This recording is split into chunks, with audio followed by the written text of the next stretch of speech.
Welcome to the Health Technical Learning Lab podcast, the HTLL podcast for short. We are your co-hosts, Emily Hirata, Technical Advisor for Health and Nutrition. And Tino Movuti, Technical Advisor for WASH. And to assist in the efforts of the ADRA Health Technical Learning Lab, which exists to facilitate and share technical learning about health, nutrition, and WASH across the entire ADRA network, we've decided to start a podcast to further this vision. In each episode, we're going to spend a few minutes talking to experts in health, nutrition, and WASH to find out how they are approaching challenges in the international development and humanitarian sector. We're interested in learning about the innovations and solutions in health, nutrition, water, sanitation, and hygiene that are making a difference in the lives of millions of people around the world. And now to today's episode.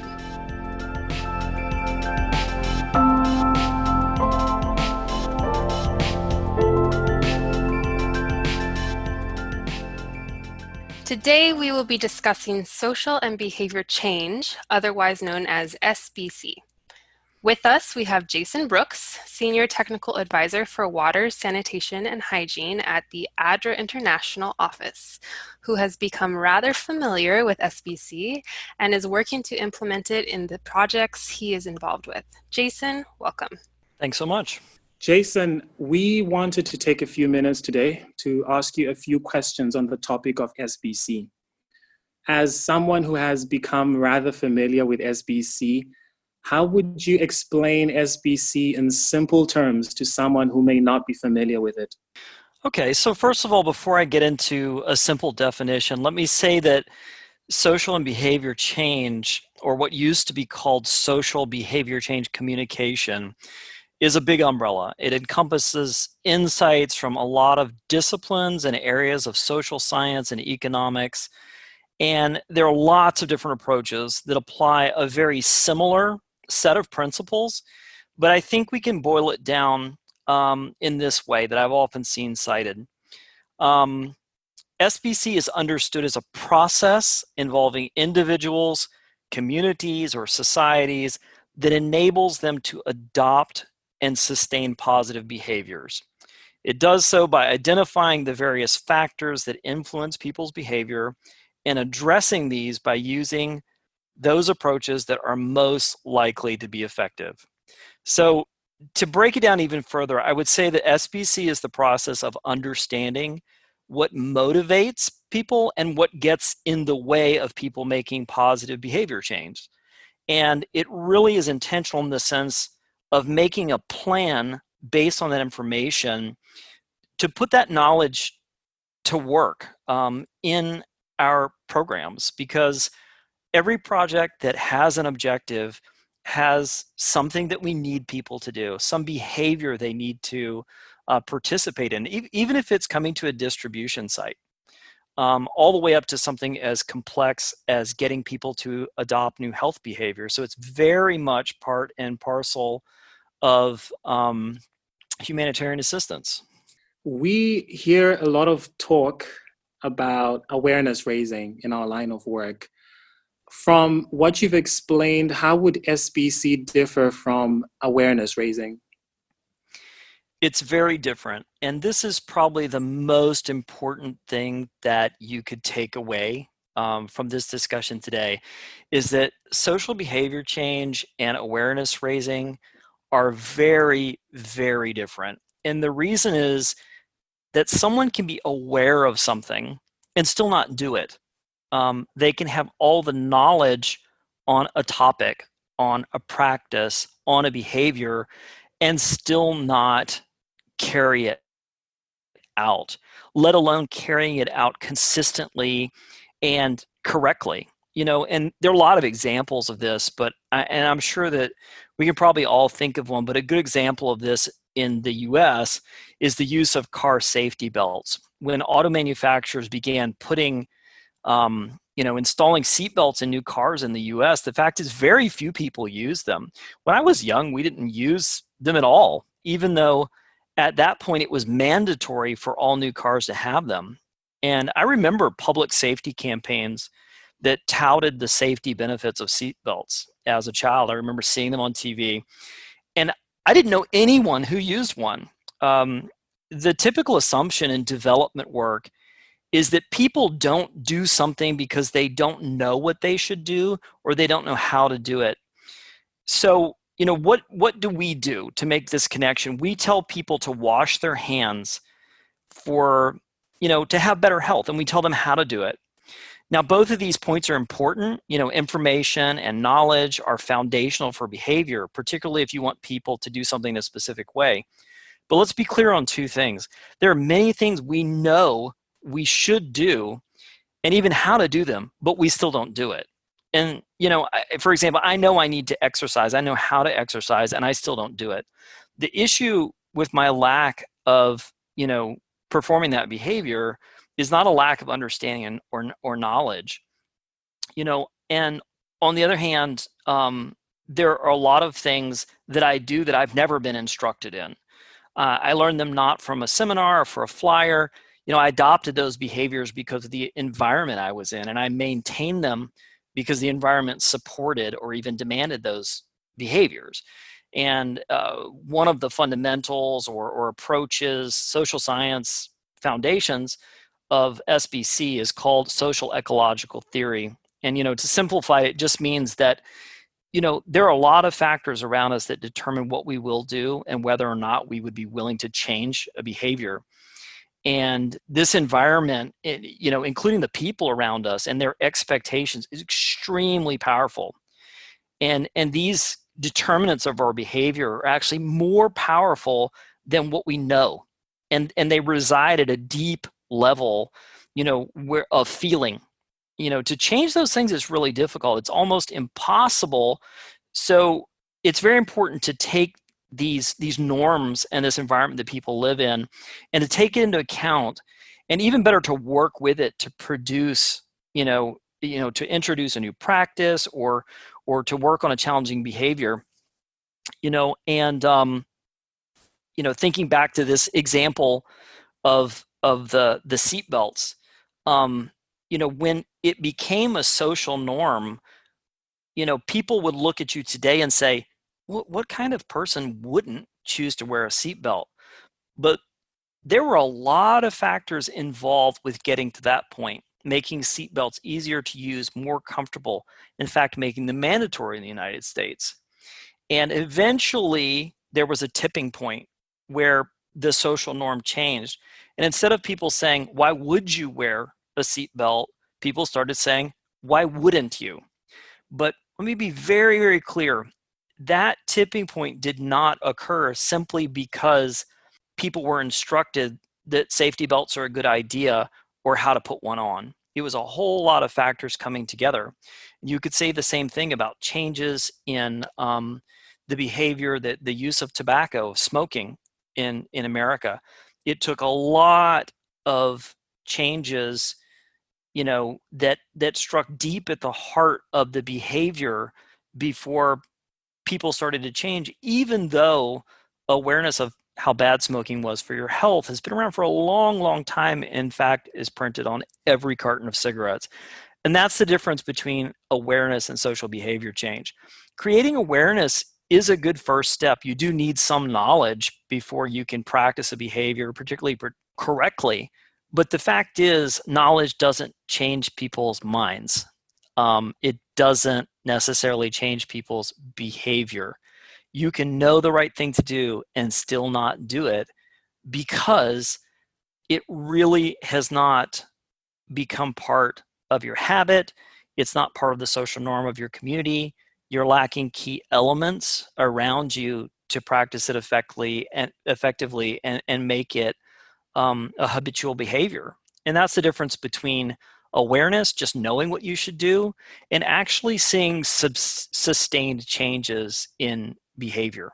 So would you say that it's almost about like specifically addressing the enablers and the barriers to these behaviors rather than, I mean, as you said, awareness is a step, many times a first step, but that second step is more about addressing what allows that behavior to happen or what doesn't allow it to happen. Is that like another way to put it?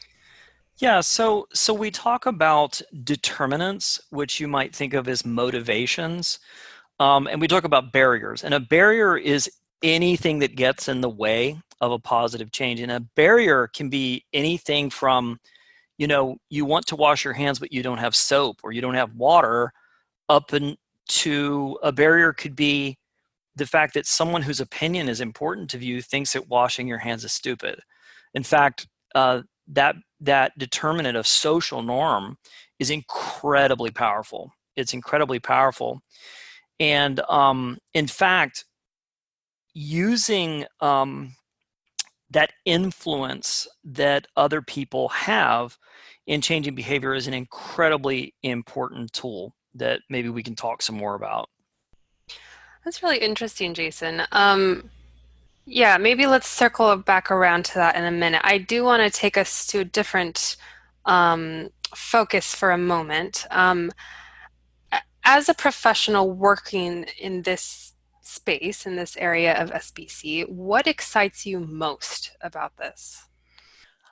I think what excites me in the past few years is that social behavior change has gone from being sort of a fringe consideration, something that people took as kind of secondary and optional, to becoming not just a requirement from donors and but also something that more and more practitioners are keenly aware of, even if they don't understand the concept.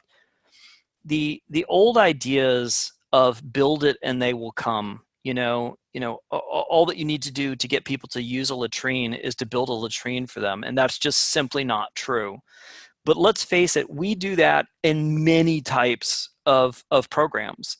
The idea that you can give people water treatment tablets and a couple of basic pieces of information about how to use them, and that they will use them consistently and correctly, is a good example. The fact is, if people are not familiar with the use of water treatment tablets, in an emergency setting, often the percentage of people who are using them correctly is less than 30%. And when you think about that, you're giving people a product and you're saying, if you use this, your water will be safe. And you record in your report that now you distributed tens of thousands of these things, and now tens of thousands of people have safe water. But in reality, 30% of people are actually using it safely. And even worse, they may have the impression that they're using it correctly and that their water is safe when it's not. So I think that many development workers, many people in the humanitarian space are beginning to understand that whether, even if it's emergency, even if it's short term, there is a behavioral element to everything that we do. And in fact, if we don't address it, any progress that might be made is likely to be lost.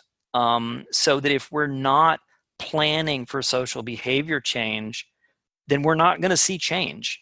And, we may render immediate assistance, not as effectively as we could, but the fact is, long term, there may be absolutely no, lasting benefit. I guess that leads me to my next question, and I already see the answer to this with what you've said, is that it's, is this relevant for ADRA and other organizations like ADRA? It sounds like it very much is.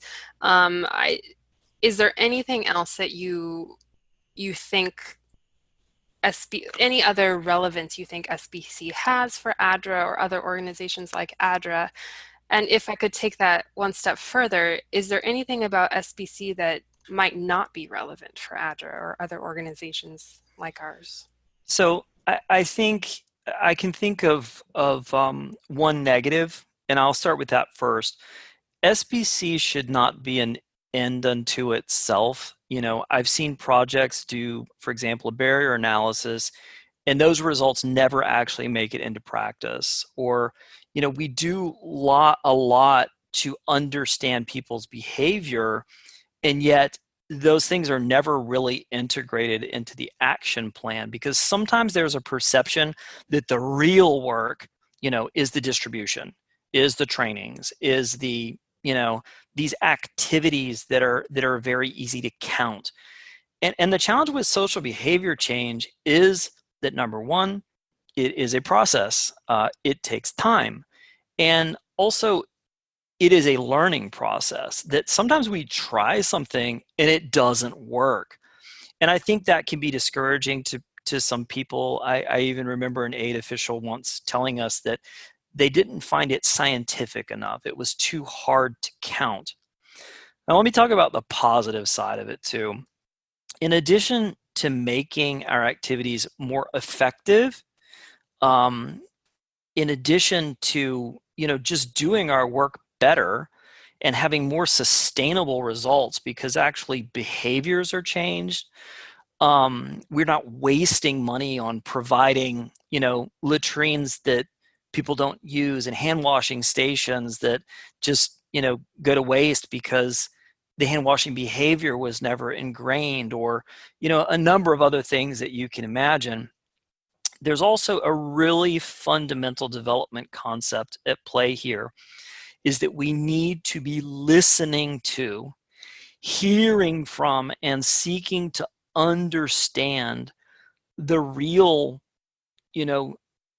desires of the people that we work with, and understanding what motivates people, understanding what their challenges are, understanding what the barriers are to adopting the things that we promote, is very much about listening and trying to understand and digging into what the real challenges are. You cannot go through a thorough SBC process and not come out with a better understanding of how people live and what their challenges are and what they want. And isn't that really what we should be about? We shouldn't be, even if we know that hand washing, saves lives, that it is the most cost-effective public health intervention in the world. The fact is, just telling people to wash their hands and not taking into consideration their context, not only is it likely to fail, not only are we not likely to see that practice, become common, but the fact is, beating people over the head without trying to understand their situation is just disrespectful. It's really interesting. Sometimes, even when we have a success, we don't know why. And I can give an example. I remember in a project that we were doing in Madagascar, we had this great uptake in tippy taps, which, if you're not familiar, a tippy tap is just this sort of handmade little hand washing device. Anyone can make one with a couple of sticks, some twine, in an old, bottle. And there was this one area where people were just loving them. I mean, every household you went to had one by the latrine, one by the food prep area. And, we're just celebrating, because the initial thought was, what, people have understood that washing your hands makes you healthier. And therefore, they have placed so much value on this that, they're constructing tippy taps. They're using it consistently. They want their children to use it. It must be that people, are motivated by the fact that cleaner hands make for healthier children. And in reality, when we started to ask people about the tippy tap use, yes, they did accept the fact that hand washing was a good idea. They did generally believe that it did lead to better health. But the reason that they were building tippy taps is because, having said all of that, it was a great way to save water, because they already had the idea that hand washing was a good idea. The reason that people were generally not washing their hands is that they were lacking the facilities in an easy, convenient, inexpensive way. But the number one thing that they were lacking was easy access to water. So if they were going to wash their hands, first of all, it required two people, one person to pour water, and another, and the other person, washing their hands, rubbing soap between their hands, usually with a basin underneath of them to catch that precious water. Well, that's actually very wasteful of water. A lot of splashes out. You need a lot of water to do it. The beauty of a tippy tap is you pierce the lid of the container with a nail. So it has this small stream of water. And people said, you know what? We like the tippy taps because, clean hands is a good thing. But you know what we really love? The fact that it saves so much water, because we have to work really hard to get that water and we value it. So, sometimes we get the right result, but we don't understand why. And a social behavior change planning process gets us to ask the hard questions about what motivates people. And why is this relevant? Because when we go to the next community and we start talking about hand washing and promoting the construction of tippy taps, what are we going to do? We're going to take the observations from those other communities. We're going to bring a community member with us and they'll talk about their motivations. And instead of talking about how tippy taps are cheap or how tippy taps are easy to build, which are also true, they can focus on that really key motivation that we discovered through our social behavior change process, which is that what made tippy tap construction attractive was that it saved water. And you know what? The result of that, and also by validating the value that people put on that and their motivation, is that people actually took their own initiative to share the information with other communities. And we would be entering into communities and they had these fabulous new designs of tippy taps that they'd come up with, not because the project was promoting them, but because the people in the next community had already told them, what a great device this was, not emphasizing all the other things that the project might have, but you know what, this also really saves water, which was a very appealing message to people, and I think that's just good development practice. But the fact is, we've gotten away from listening to people because we already think we know what best practice is. And while we may know that hand washing is best practice, there are 1,000 ways to promote hand washing based on people's existing motivations and values that we haven't discovered yet. That's really interesting, Jason. I've taken away two things: that SBC takes time, and that it will only be effective if we actually listen to the people we're working to help, their motivations, their challenges, everything. And that's just a note to self and a great word of advice to other people who are listening. As we mentioned at the top of the episode, you, Jason, have been involved in quite a lot of SBC programming over the years, involving different groups of people in different parts of the world. And I'd be interested to find out what your favorite SBC success story is. I can think of several, and they all are a variation of the example I've just given. But maybe one of my favorite things is when we find that the existing habits and motivations of people can be appealed to, to introduce a new behavior. And I will give you an example. And I'm not going to be specific about a country or about a place here, but in many cultures, hand washing already plays an extremely important role, and it largely centers around preparation for religious practices. So many practicants of different religions would never consider praying, for example, without washing their hands. At the same time, we may have situations where we're trying to promote hand washing before eating, and because people do not have that habit, that it's really not part of the culture.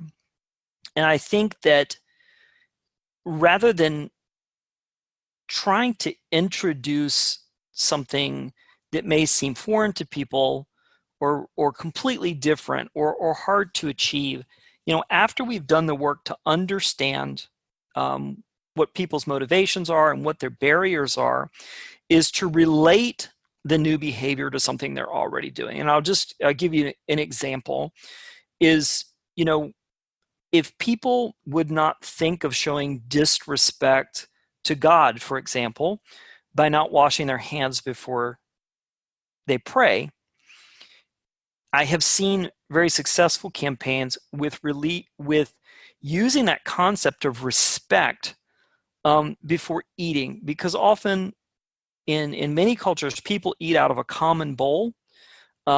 There may be family members there, but not only family members, friends, neighbors, elders. And to be able to work with that existing value of respect that is associated with hand washing and say, you know what, isn't it a respectful thing to do to wash your hands before you put it in the common bowl out of respect for the people that are also gathered here? You wouldn't pray without washing your hands. Don't eat without washing your hands, because it's a way to show respect for the people that you're sharing the bowl with. And, I think that this element of finding current practices that are a gateway or a facilitator to get uptake in something that's not as familiar is a really, really key thing. The second thing is to use influencers. So, when a shoe company wants to introduce a new athletic shoe, they don't go and knock on every door and show the people, the family, hey, here's a shoe. Isn't it great? Won't it be fantastic? Let me list you all the ways that this shoe is better. What they do is they go out and find a sports celebrity. They do a TV commercial or a promotion that shows that celebrity wearing this shoe, dunking a basketball, or kicking a goal. And the reason is because that person is influential. And we do a lot of things because the people whose opinion we care about matters to us, or because we are motivated to be like the person who does it. That's the reason why people will line up around the block to buy that pair of shoes, not really because they think they'll be able to dunk a basketball like that NBA star, but because somehow they see that as positive because it's associated with someone whose opinion they care about or who they respect. And this is extremely, extremely key part of social behavior change, is when we enter into a community, is find out who influencers are and work with them to be early adopters, because their promotion of what we want to do is many, many, many, many times more powerful than anything that we can say as outsiders. And every community has people of influence. They could be religious leaders, traditional leaders, you name it. But the fact is, we spend 99% of our time working with people on an individual basis who may or may not, naturally take up these activities and become adopters. When, in fact, if we would take the time to work with influential early adopters, we can almost then walk away and let the process play out as that behavior becomes a social norm, because people whose opinion that they care about are already doing it and setting a good example. So, we need to be on the lookout for positive behaviors, and we need to be on the lookout for positive influencers, rather than assuming there's just nobody doing this. There's nobody ready to do this. Invest the time to understand the community and to identify the people who are already there and ready to lead positive change.